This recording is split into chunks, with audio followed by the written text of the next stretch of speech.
My first guest tonight is an Academy Award-nominated actor. He's appeared in numerous films, including Gangs of New York and Chicago. Now you can see him on Broadway in A Streetcar Named Desire. Please welcome John C. Reilly.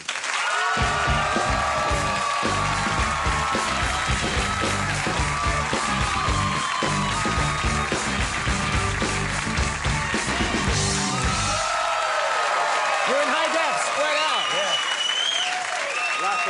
Lots of room. This is how I should do interviews from now on. Now we can do interviews like this with the extra room. Well, I was thinking... yeah. It's never been I like the river dance guys. Those are my favorite. Really? The Irish thing, I guess. I really? No, that's a very unpopular choice. Let me tell you right now. They are hated. Yeah. The man in me liked the women diving, too. Right. And the nerd in me liked Pac-Man.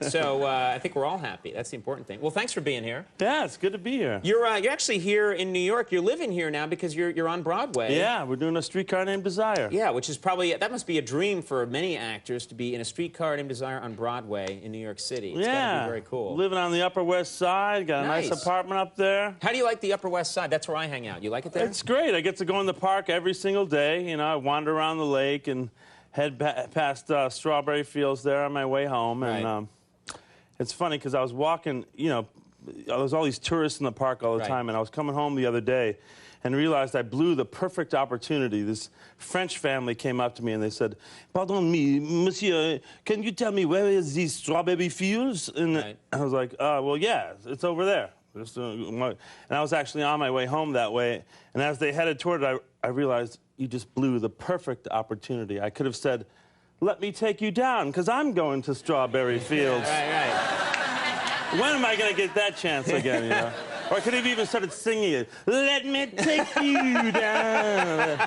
And got all trippy on because I'm going to. Yeah, that'd be great. You'd have a good time doing that. That might have flipped them out. But, here's the problem with living near Strawberry Fields, because I live near there and I have my window open at night. All the Beatle fans go to the park at night in the summer and they bring their guitars, and only like 1 out of 15 of them can actually sing. And they literally, like, you're trying to sleep and you hear, "Help! I need somebody! Help! Not just anybody! Help!" And it's painful. I just throw cold water on them.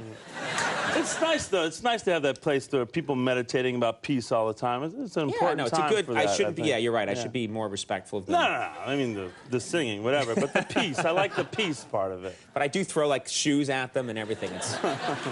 now, you know, it's funny because when Chicago came out, and you, of course, got the Oscar nomination for this, but I think you surprised a lot of people because I always known you were a fine, you know, terrific actor, but I never thought of you as someone who could, you know, be in a musical.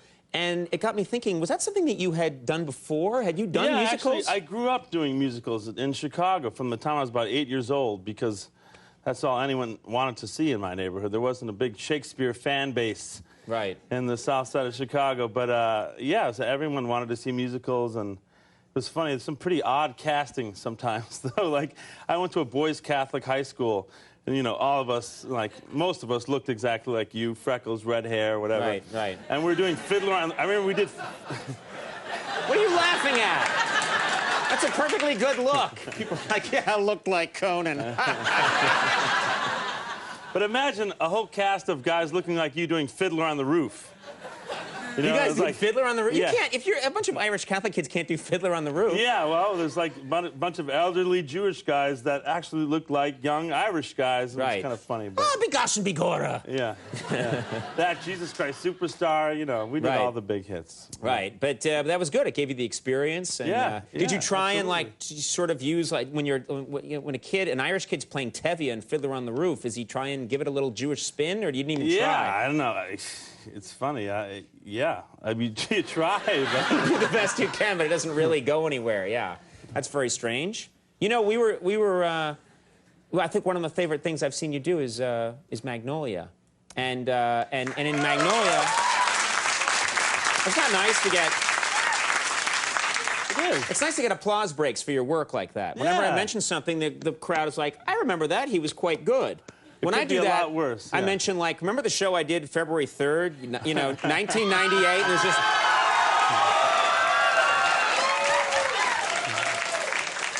the most sarcastic bunch of people I do. I've ever come Among across. my friends, we definitely do. Did you see with the TV when Smigel went on? Yeah, right. And people go crazy, right? Many, many highlights from the show for me. Did, This is the best show on TV, my opinion. See, that wasn't sarcastic. That seemed pretty honest to me. No, I still don't trust these people. Now I'm more hurt than ever. But we were, when I studied in Magnolia, you play a policeman in Magnolia, a cop.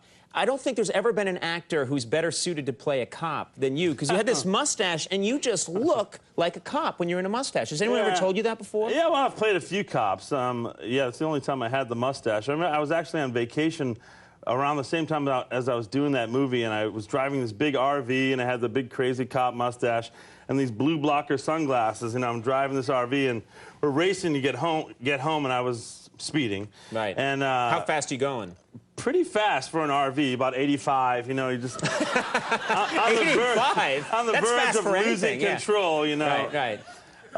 And I remember just like speeding along and trying to get back to L.A. and I catch out the side of my of the RV window this police car right next to me, highway patrol officer, and I was like, oh my God, oh no, you know, the worst case scenario. Right. And I kind of just try to ease back a little bit, like pretending like I wasn't going fast, and then I kind of just throw a little glance over to the cop, and he looks at me, and I look, he's got the same sunglasses, the same mustache, and he gives me one of these like, yeah, all right. I'm like, come on, you're one of us, slow it down. I was like, and I immediately snapped into, yeah, right, sorry. Yeah, yeah. My uniform's in the back, but yeah. Yeah.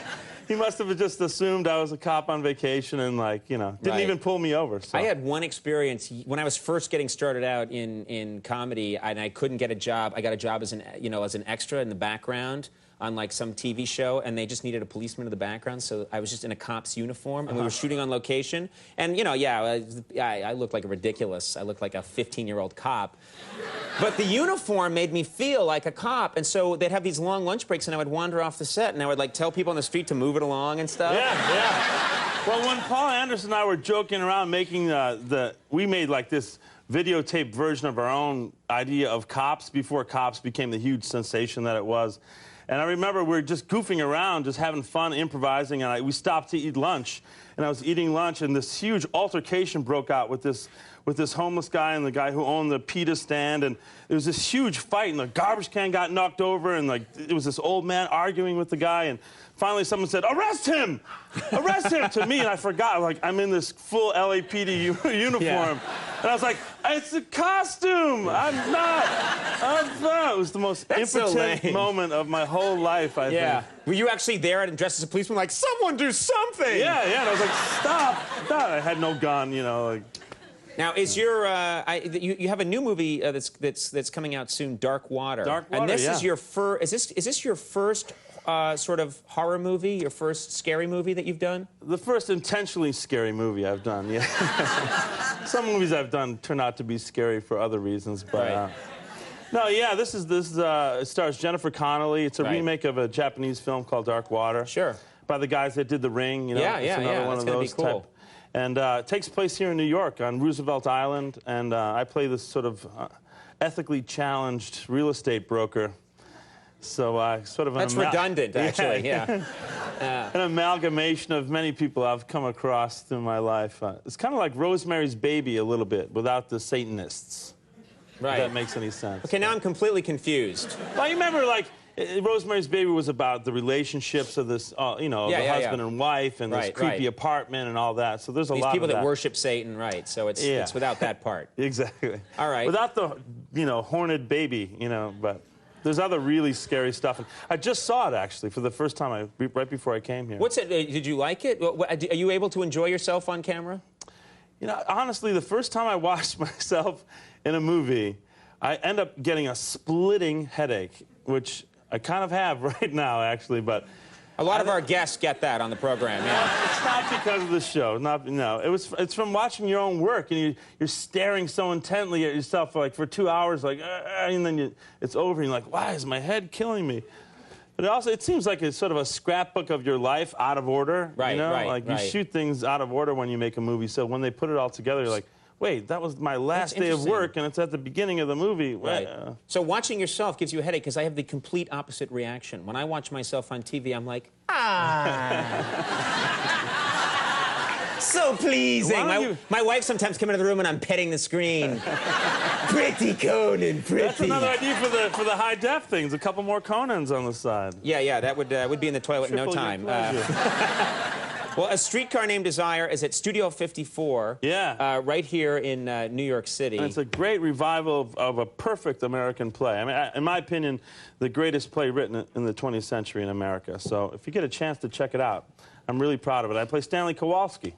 This is every actor's dream. It has to be every actor's dream. Yeah, it's kind of like the American Hamlet, if you will. Yeah. Right. Do you get self-conscious when you do Stella? Does that get weird? Well, like, is it hard to not think of Brando? During rehearsal a little bit. You know, Marlon Brando was such an inventive, explosive actor. Right. You know, Natasha Richardson, who's in the play with me, said, you know, he could have been in Hello, Dolly, and he would have changed the world forever. You know what I mean? It just so happened that he came out in that play. And, but, you know, there's a lot of room for interpretation in the character, too. What I would do is I would intentionally do as opposite as Brando as possible. He was like, Stella! And I'd be like, nah, Stella! Stella! No? Okay, later maybe. You know, I would go that way. People would be like, wow. I don't have much choice. You know, I ain't no Marlon Brando, so I have to bring my own personality to it, and I've done that. So it seems like people are really liking it. Yeah, people love it. Well, please. I have to do it right now after I leave. Yeah, you got to go. You actually got to get to the show. And imagine doing a broad. I want to see Zooey Deschanel. You gonna stick around? I'll stay. I thought you had to go. I got a couple minutes. Wow, that's so weird. Who does a Broadway show at 1:30 in the morning? All right, well, we're going to take a break. It's a late night after Play along! John C. Reilly, everybody. Zooey Deschanel coming up. We'll take a break. We'll be right back.